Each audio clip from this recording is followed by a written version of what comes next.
So hello guys, কেমন আছেন? আশা করি ভালো। তো আজকে আরেকটি নিউজ, সেটা হচ্ছে আজকে আমার প্রায় ঘুম থেকে উঠেই আমি দেখতে পেলাম যে একটা নিউজ, সেটা হচ্ছে আরেকজন ব্যক্তি আমার সাবস্ক্রাইবার, সে ওই যে বলছিলাম গতবার যে ভিডিওটা করছিলাম মোটামুটি সারা যাচ্ছে সেই ভিডিওতে।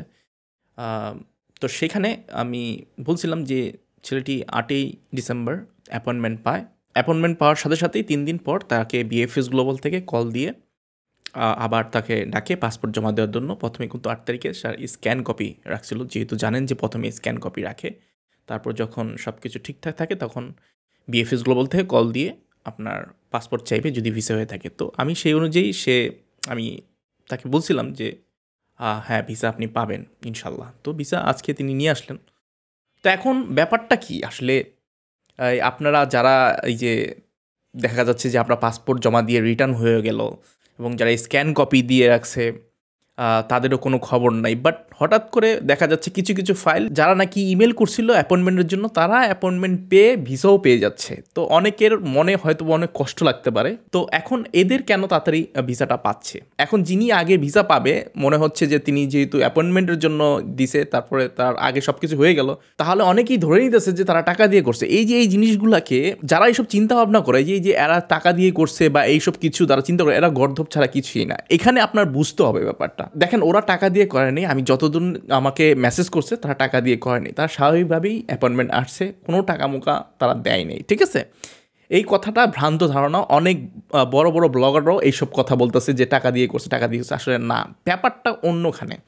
ব্যাপারটা অন্যখানে আমি বলতে কি, ধরুন আমি যখনই কেউ ভিসা পায় তখনই আমি তাকে একটাই কোয়েশ্চেন করি, আপনি যদি দেখেন আমি কিন্তু তার ভিসা এই যে শুভকামনা দিছি, তারপরে দোয়া করবেন তিনি বলছে অবশ্যই। তারপরে আমি বলছিলাম যে তার নুরস্থাটা কোন এরিয়াতে, তিনি বলছে রেইতি। আচ্ছা, রেইতি যখন বলছে তখন আমি আমি অনেক আগে দেখাইছিলাম আপনাকে একটা জিনিস, যে যখন আপনার দেখবেন যে অনেক লেট হইতেছে, তখন আপনার সেই অঞ্চলের, ঠিক আছে, প্রেফুত্তরাতে একটু সার্চ দিবেন গুগলে, যে ওইখানের রিভিউটা কি, ওইখানে অঞ্চলের গুগলের একটা রিভিউ থাকে যে ওইখানে কাজ কি স্লো হয় বা ওইখানের কর্মকর্তারা কেমন ব্যবহার, এগুলো কিন্তু গুগল রিভিউতে আপনি জেনে যাবেন। দেখেন, আমি যদি আপনাকে একটু দেখাই রেইতি, এখানে একটু সার্চ দিই রেইতি পেফুত্তুরা, দেখেন গুগলের রেট দেখেন 4.8। এগুলো কিন্তু কেউ শেয়ার করবে না, ঠিক আছে? 4.8, 12 গুগল রিভিউস, 4.8 মানে হচ্ছে রেইতি এমন একটা অঞ্চল যেখানে লোক সংখ্যা তেমন নাই, আর হচ্ছে কি অনেক কাজও খুব কম হয় ওইখানে, ঠিক আছে? তো যাদের নুরস্থাটা এমন একটা অঞ্চলে অজপাড়া গায়ে আছে, তাদেরই অঞ্চলে খুব মনে করেন লোক সংখ্যা কম আছে, চাপ কম, বিভিন্ন কাজের চাপ কম, ঠিক আছে? সেই সব অঞ্চলেই দেখা যাচ্ছে যে ভিসাগুলা খুব তাড়াতাড়ি হয়ে যায়। খুব তাড়াতাড়ি বলতে কি, এদের যদি কোনো কিছু যাচাই বাছাই করা লাগে, যেহেতু ফাইল সংখ্যা কম, লোক সংখ্যা কম, সেহেতু খুব তাড়াতাড়ি হয়ে যায়। দেখেন, আমি যখনই একজন ভিসা পাওয়ার মানে নিউজ পাই বা তাকে আবার ডাকছে বিএফএস গ্লোবাল থেকে পাসপোর্টের জন্য, তখনই আমি তার অঞ্চলটা, মানে ইতালির যে অঞ্চল থেকে নুরস্তা বের হয়েছে তার অঞ্চল পেফুত্রাটা দিয়ে সার্চ দিই।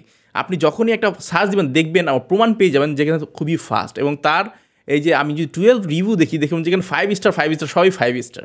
মানে হচ্ছে ওইখানের যে মানুষগুলা, যে লোকগুলা পেফুত্রাতে গেছে, তারা সবই সন্তুষ্ট। কিন্তু কিছু কিছু অঞ্চল দেখবেন একবারে 2 পয়েন্ট নিচে আছে, 3 পয়েন্টের নিচে আছে। তখন আমি বলছি না এটা, জাস্ট আমি দেখাচ্ছি আপনাকে বাস্তব প্রমাণ যে কিছু কিছু ক্ষেত্রে এগুলো কিন্তু ম্যাটার করে। অনেক আগেও আপনাকে দেখাইছি যে আপনার পেফুত্রাতে একটু দেখেন ওইখানের কমিউনিকেশন বলতে কি, ওইখানের ব্যবহার, ওইখানের কাজকর্ম কতটা স্পিডে হয়, এই গুগল রিভিউ থেকে কিন্তু জানা যায়। আচ্ছা, এখন দেখেন আরেকটা জিনিস, আমি একটা জিনিস শেয়ার করি। উনি দেখেন প্রত্যেকটা মেসেজ আমার কাছে আসে, আমি ওনার নামটা যদি আমি ব্লু করে দেব। আচ্ছা, উনি প্রথম যখন বিএফএস গ্লোবালে 8 তারিখে যান, তার যে মেসেজটা ছিল এই ডিসিশন, এই যে একটা আইডি আছে, এই আইডিটা আমি বলি এখন আজকে আপনারা শেখাবো এই আইডিটা কীভাবে হয়।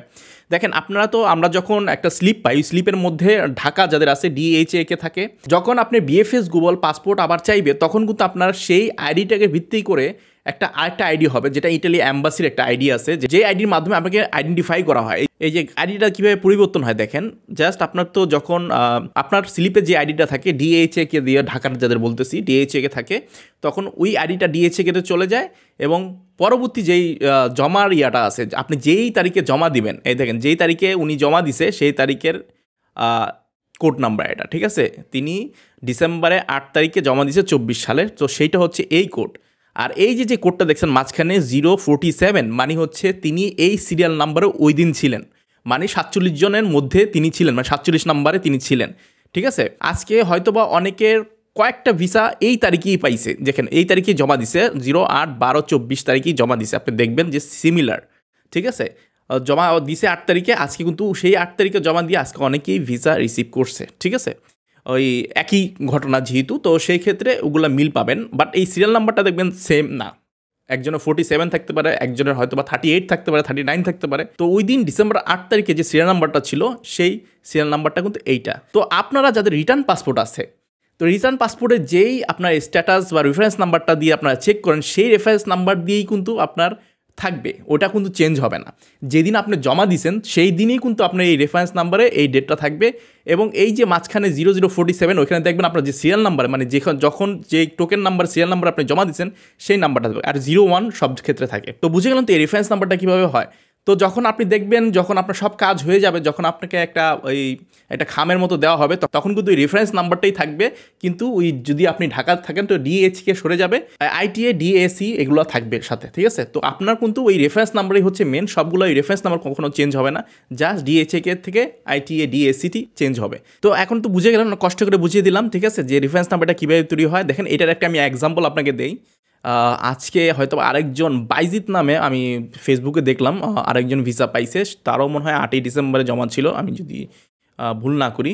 এই যে এই নাম্বারটার কথা বলতেছিলাম, এই নাম্বারটাই কিন্তু আপনার সেই রেফারেন্স নাম্বারে অনুসারে এই নাম্বারটা ঠিক থাকবে, জাস্ট ডিএইচএকে সরে আইটিএ ডিএসসিটা হয়ে যাবে, ঠিক আছে। যখন আপনি আবার পাসপোর্ট জমা দিবেন তখন দেখবেন যদি আপনার পাসপোর্ট রিসিভ করে থাকে, তখন আপনার একটা আইডি দেওয়া হবে মেসেজে। তো এই মেসেজে আপনি কিন্তু পাবেন এই যে এভাবে, এই যে মেসেজে কিন্তু আইডি নাম্বার দেওয়া থাকবে, ঠিক আছে। এই যে দেখেন এই আইডি নাম্বারটা তৈরি হবে তখন যখন আপনি আবার পাসপোর্ট জমা দিবেন, বা আপনার পাসপোর্ট আপনার বিএফএস গ্লোবাল থেকে চাইবে। তো এটা তো ক্লিয়ার হলেন। তো যখন বিএফএস গ্লোবাল আপনার পাসপোর্ট জমা দিবেন, তখন কয়েকদিন পরে এই যে এরকম একটা মেসেজ হবে, ইওর পাসপোর্ট অ্যান্ড ডিসিশন ইমব্লভ। ওই খামটা তো ইংলিশে কি বলে, খাম, আমরা বাংলাতে তো খাম বলি, ইংলিশে কি বলে, ইমব্লভ বলে। তো ইজ রেডি ফর কালেকশন। তো আমি যখন তিনি আমাকে এটা শেয়ার করলেন, তখন আমি বলছিলাম মেসেজ আসছে কিনা, এটা তো তার রেফারেন্স নাম্বারটা চেক করছিল, তো আসেনি। আমি তো তাহলে তো হয়েই গেছে, তাহলে আপনি একদিন পরে চলে যান। তো তিনি কিন্তু কাল যাব, আমি বলেছি যেতে পারেন, তো তিনি গেলেন। তো গিয়ে আজকে তিনি ভিসা নিয়ে আসলেন, যাক ভালো কথা। এখন আজকে আমি কিছু কিছু ভিডিও দেখলাম, অনেকে দেখতেছি এদের যারা এই যে ভিসা পাইতেছে তাদেরকে বলতেছে যে টাকা দিয়ে করছে, এই করছে, সেই করছে। দেখেন ভাই, যারা এগুলো শেয়ার করেন ভাই, এগুলো কিন্তু আপনি উৎসাহ করতেছেন টাকা দেওয়ার জন্য, ঠিক আছে। সাবধানে কিছু কিছু কথা বলবেন, আপনার ভিউয়ার্সরা কি মনে করে বা আপনার ভিউয়ার্সরা কি সেই পথে যাবে কি না এটা বুঝতে হবে। এগুলো কিন্তু পুরোপুরি ইল্লিগেল। যারা যারা এই ভিসা পাইতেছে তারা টাকা দিয়ে লেনদেন করে ভিসা পাইতেছে না, এটা স্বাভাবিক নিয়মই অনুসারে হইতেছে, ঠিক আছে। ওই যে আমি বললাম কিছু কিছু পেফুত্র আছে খুব স্পিডে কাজ করে, আপনাকে প্রমাণ দিয়ে দিলাম। আসলে কি আপনারা পুরো ভিডিও দেখেন না, তো অনেক কিছু মিস করে ফেলেন আপনারা, ঠিক আছে, যেটা মিস করা যাবে না। আমি কিন্তু এইসব সম্পর্কে ভিডিও আগেও বানাইছি। দেখবেন যে ব্যক্তি আপনার ভিসা পাইতেছে তার যদি পেফ্রুট থেকে, আবার বলতেছি, তার পেফ্রুট থেকে একটু সার্চ দিয়ে দেখবেন তার পেফ্রুট তার সুনাম আছে, মানে তাড়াতাড়ি কাজ করে। এখন দেখেন আমরা এই যে আফসোস করে লাভ নেই, কিছু কিছু ফাইল এরকম হবেই। বিএফএস গ্লোবাল আগেও বলছি যে পেফ্রুটরা আগে রেসপন্সিভ বেশি হবে, সেখান থেকে বিএফএস গ্লোবাল বলেন আর ইটালি অ্যাম্বাসি বলেন, তারাই কিন্তু তার ফাইলগুলো আগে দিয়ে দেবে, ঠিক আছে। এখানে ডিসিশনটা মেক করে কে? Italy embassy. Italy embassy decision make করা ওই পেফুত্রে থেকে, যখন ওই যে আমাদের বলছিল যে অ্যাম্বাসেডর ইটালির, তাদের যে ইয়েস যে কমিটি গঠন করছে, তাদের থেকে যে ইয়েস না আসা পর্যন্ত তারা ভিসা দেবে না। তো সেক্ষেত্রে এই ব্যক্তির হয়তোবা সব কাগজ পেফুত্রা থেকে ঠিক ছিল এবং তার পেফুত্রও খুব স্পিডে কাজ করে, তো সেক্ষেত্রে তাকে খুব তাড়াতাড়ি ভিসা দিয়ে দিছে। দেখছেন ডিসেম্বর 8 তারিখে সে জমা দিছে, আছে কত ডিসেম্বরে 22 তারিখ, কয়দিনের ভিতরে সে ভিসা পেয়ে গেল, প্রায় 12 থেকে 14 দিনের মধ্যে সে কিন্তু ভিসা পেয়ে গেল। সো এটা স্বাভাবিক, যদি আপনার পেফুত্রা খুব স্পিডি হয় তাহলে কিন্তু দেখবেন যে আপনার ভিসা পেয়ে গেছেন। এখন আপনারা যারা পাসপোর্ট রিটার্ন পাইছেন এবং যারা স্ক্যান কপি জমা দিচ্ছেন, দেখেন তাদের কিছু কিছু ক্ষেত্রে দেখেন পেফুত্র তো সমস্যা থাকতে পারে। এখন তো আবার নিউ ইয়ারের ছুটি, তো আশা করব এই কয়েকদিনের ভেতরে জানুয়ারির মধ্যে সবাই তাদের নিজ নিজ নুলস্থা প্রেপুত্রা থেকে বিএফএস গ্লোবালের সব কাজকর্ম হয়ে গেলে দেখবেন মেসেজ পেয়ে যাবেন, এবং মেসেজ পেয়ে গেলেই তো আপনি পাসপোর্ট জমা দিয়ে দিলেন। তারপর দেখবেন কি পাসপোর্ট জমা দেওয়ার মধ্যে খুব তাড়াতাড়ি আপনি ভিসা পেয়ে যাবেন। বিএফএস গ্লোবাল বলেন আর ইটালি অ্যাম্বাসি বলেন, এই যে প্রত্যেকটা মেসেজে কিন্তু ইটালি অ্যাম্বাসি বলেন আর বিএফএস গ্লোবাল লিখে দেয়, please মিস্ট্রাস্ট anyone asking money to facilitate the visa insurance and expended the process for falsely claiming content inside the embassy. তো বুঝেন তো, এটার মানে হচ্ছে যে যদি কেউ যদি আশা দেয় যে আপনার ভিসা আগে পাইয়ে দেবো, অ্যাপয়েন্টমেন্ট পাইয়ে দেবো, এগুলো সবই ফলসলি ক্লেম, আগেই বলে দিছে। সো এগুলোর ক্ষেত্রে যদি টাকা মারাও খান তাহলে কিন্তু তারা দায়িত্ব নেবে না, ঠিক আছে। আর এই যে আমরা যারা ব্লগ করি, এই যে আমরা যারা বলতেছি যে হয়তোবা তারা টাকা দিছে, তারা মানে এগুলা কেন আমরা বলবো? আমরা যদি একটা বাস্তব প্রমাণ থাকে, আপনাকে প্রুফ দেন, ঠিক আছে, একবারে হাতে নাতে ধরার প্রুফ দেন, এইসব প্রুফ দিয়ে তারপর আপনি কথা বলেন। এখানে দেখেন, যদি আপনি একটা কথা বললেন, আপনার ভিউয়ার্সরা মনে করবে ওকে টাকা ছাড়া তো পাওয়া যাবে না। দেখেন এখানে যদি সেই ছেলেটি ধরা খায় তাহলে সেই টাকার যে জরিমানা সেটা কে দেবে? আমরা ভুল কথা ছড়াবো না, এগুলা সব পাইছে স্বাভাবিকভাবে, সবই স্বাভাবিকভাবে হবে।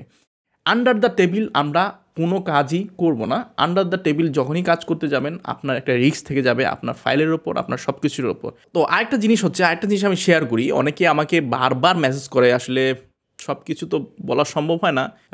G0 দেখেন, এই যে একটা একটা ফার্স্ট রিমাইন্ডার মতে বিএফএস গ্লোবাল থেকে অনেকেই মেসেজ পান, এবং সেই মেসেজটা পেয়ে কী করেন আপনারা, সেই মেসেজটা পেয়ে আপনারা পোস্ট করেন বা আমাকে মেসেজ করেন যে ভাই এইটা কিসের মেসেজ। দেখেন বিএফএস গ্লোবাল থেকে কোনো মেসেজ আসছিল আপনার কাছে, তো মেসেজ আসার পরে আপনি ভুলে রিপ্লাই দিয়ে দিয়েছেন বা ভুলে আপনি ওই সেম মেসেজটা আপনি সেন্ড করে দিয়েছেন, ঠিক আছে, ইমেলের মাধ্যমে হোক আর যেভাবেই হোক আপনি সেন্ড করছেন, বা যেভাবে হোক আপনি এই বিএফএস গ্লোবাল কাস্টমার কেয়ারে যোগাযোগ করতে ট্রাই করছেন, তখন রিপ্লাইতে আপনি এই মেসেজটা আসবে, ঠিক আছে। এটা কোনো ব্যাপার না, এটা আপনার কোনো কিছু না, এটা আবার মনে করেন না যে আপনি অ্যাপয়েন্টমেন্ট পাইছেন বা এমন কিছু, এটা কিছুই না। আপনি কাস্টমার কেয়ারে ভুলে কোনো কিছু সেন্ড করছিলেন বা আপনি ভুলে রিপ্লাই ফরওয়ার্ড করছেন, এমন কিছু হতে পারে, ঠিক আছে। তো আজকে এই পর্যন্তই, আজকে এই জাস্ট এই নিউজটা দিলাম। তো ভালো থাকবেন, সুস্থ থাকবেন, অবশ্যই লাইক অ্যান্ড শেয়ার করবেন, সাবস্ক্রাইব করতে ভুলবেন না। বাই।